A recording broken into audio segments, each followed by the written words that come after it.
너희는 유다에 선포하며 예루살렘에 공포하여 이르기를 이 땅에서 나팔을 불라 하며 또 크게 외쳐 이르기를 너희는 모이라. 우리가 견고한 성으로 들어가자 하고 시온을 향하여 깃발을 세우라. 도피하라. 지체하지 말라. 내가 북방에서 재난과 큰 멸망을 가져오리라. 사자가 그 수풀에서 올라왔으며 나라들을 멸하는 자가 나왔으되 네 땅을 황폐하게 하려고 이미 그의 처소를 떠났은즉 네 성읍들이 황폐하여 주민이 없게 되리니 이로 말미암아 너희는 굵은 배를 두르고 해곡하라. 이는 여호와의 맹렬한 노가 아직 너희에게서 돌이키지 아니하였습니다. 여호와의 말씀이니라. 그날의 왕과 지도자들은 낙심할 것이며 제사장들은 놀랄 것이며 선지자들은 깜짝 놀라리라. 내가 이르되 슬프도소이다. 주 여호와여, 주께서 진실로 이 백성과 예루살렘을 크게 속이셨나이다. 이르시기를 너희에게 평강이 있으리라 하시더니 칼이 생명에 이르렀나이다. 그때에 이 백성과 예루살렘에 전할 자가 있어서 뜨거운 바람이 광야에 있는 헐벗은 산에서 내 딸 백성에게 불어온다 하리라. 이는 기증하기 위함도 아니요 정결하게 하려 함도 아니며 이보다 더 강한 바람이 나를 위하여 오리니 이제 내가 그들에게 심판을 행할 것이라.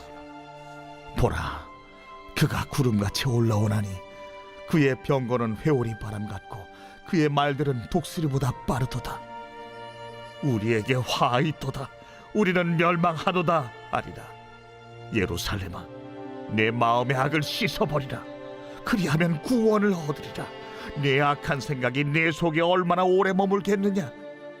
단에서 소리를 선포하며 에브라임 산에서 재앙을 공포하는도다. 너희는 여러 나라에 전하며 또 예루살렘에 알리기를 애워싸고 치는 자들이 먼 땅에서부터 와서 유다 성읍들을 향하여 소리를 지른다 하라. 그들이 밭을 지키는 자같이 예루살렘을 애워싸라니 이는 그가 나를 거역했기 때문이니라. 여호와의 말씀이니라. 내 길과 행위가 이 일들을 부르게 하였나니 이는 내가 악함이라. 그 고통이 내 마음에까지 미치느니라. 사람이 목사든 전도사든 주의 일을 하기 위해서 가장 필요한 것은 하나님이 부르셨다는 소명감입니다. 주의 종은 그냥 되고 싶다고 되는 것이 아니고 하고 싶다고 하는 것이 아닙니다. 소명감이 있어야 합니다. 예레미야는 소명감이 대단히 분명한 사람이었습니다. 19세의 나이에 하나님으로부터 소명을 받았습니다. 무슨 소명을 받았는가 하면 열방을 향하여 심판의 메시지를 전하라, 그리고 구원의 메시지를 전하라는 소명을 받았습니다. 심판과 구원, 이 두 가지를 다 전하라는 이중적인 사명입니다. 나이가 19살밖에 안 된 예레미야가 구원의 메시지를 전하기는 기분이 좋았겠지만 심판의 메시지를 전하기는 대단히 매우 부담이 되었을 것입니다. 포기하고 싶었을 것입니다. 그러나 소명이 워낙 강력해서 포기할 수가 없었습니다.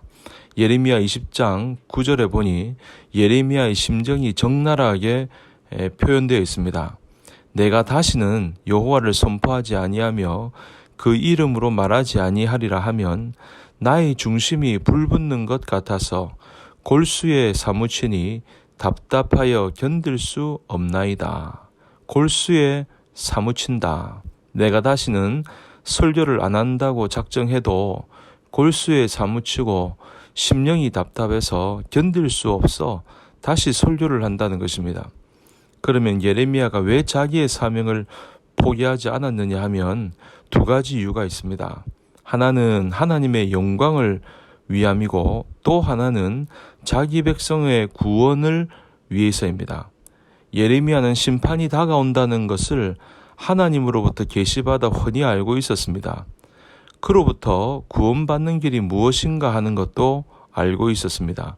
그러므로 영혼에 대한 관심과 영혼에 대한 사랑이 있었기 때문에 포기하고 싶은 사명을 끝까지 포기하지 아니하고 40년 이상을 감당했던 것입니다. 예레미야 4장은 예레미야가 받은 소명처럼 심판과 구원의 이중적 메시지를 증거하고 있습니다. 예레미야 1장에서 예레미야는 두 가지 환상을 보았는데 하나는 끓는 가마가 북쪽에서 남쪽으로 기울어진 환상입니다. 이것은 심판이 북쪽으로부터 올 것이라고 하는 말입니다. 그리고 또 하나는 살구나무 환상인데 히브리어로 쇼케드, 지켜보고 있다는 뜻입니다. 하나님께서 심판이 이루어지는지 두 눈으로 지켜보고 계시므로 이 일은 반드시 이루어진다는 것이죠. 이 두 가지 환상을 보았습니다.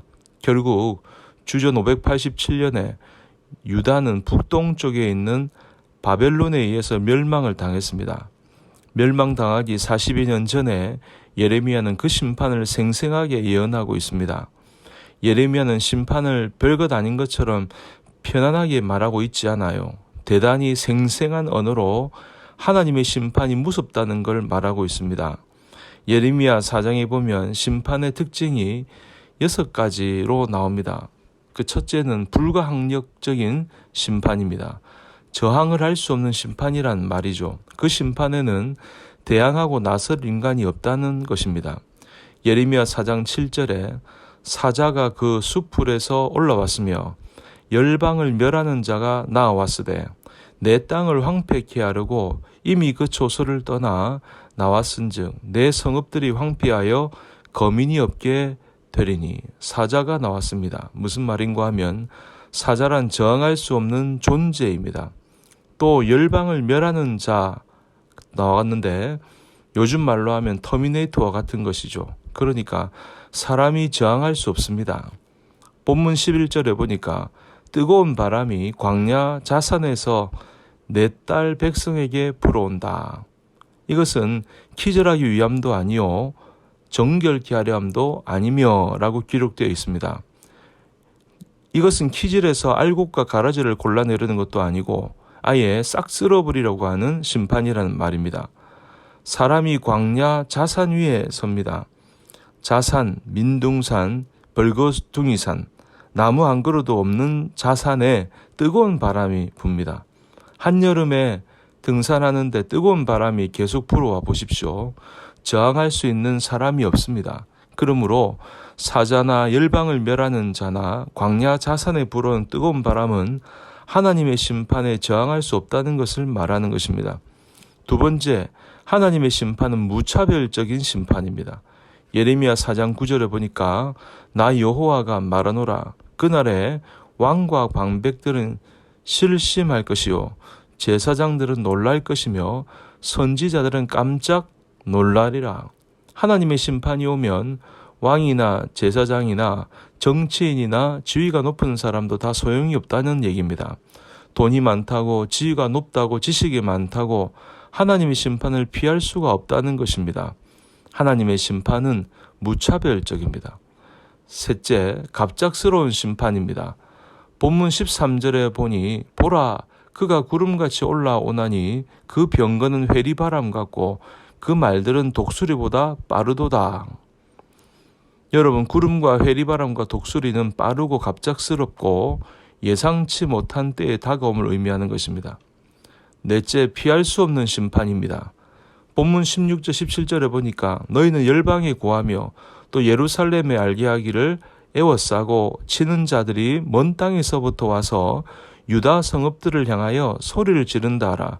그들이 밭을 지키는 자같이 예루살렘을 애워싸나니 이는 그가 나를 거역한 용곤이라 여호와의 말이니라.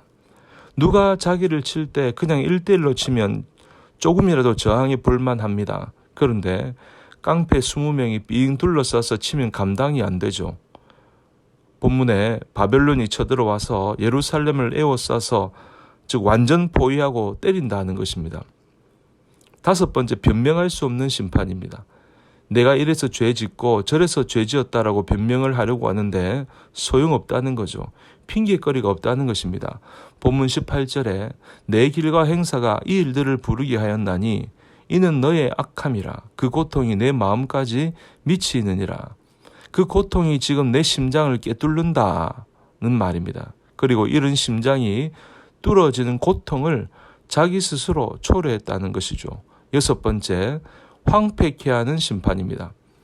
그런데 하나님께서 이처럼 강력한 심판의 메시지를 말씀하시는 가운데서도 하나님의 구원 계획, 은혜의 언약은 마치 감추어진 보물처럼 숨어 있습니다. 예레미야 4장 27절에 보니까 이는 여호와의 말씀에 이 온 땅이 황폐할 것이나 내가 진멸하지는 아니할 것이며 온 땅이 황폐할 것이나 내가 진멸하지 않을 것이다. 하나님께서는 아무리 세상을 심판하셔도 남은 자를 남겨두신다는 말이죠. 이사야 선지자가 그렇게 강조했던 남은 자의 교리인 것입니다. 그러니 아무리 세상이 망하고 처처의 지진과 기근과 쓰나미와 허리케인이 와서 심판을 받게 되어도 남은 자는 살아남게 된다는 말입니다. 그 가운데 구원받는 사람이 있다는 것이죠. 그러므로 우리는 27절에서 소망을 갖게 되는 줄 믿습니다.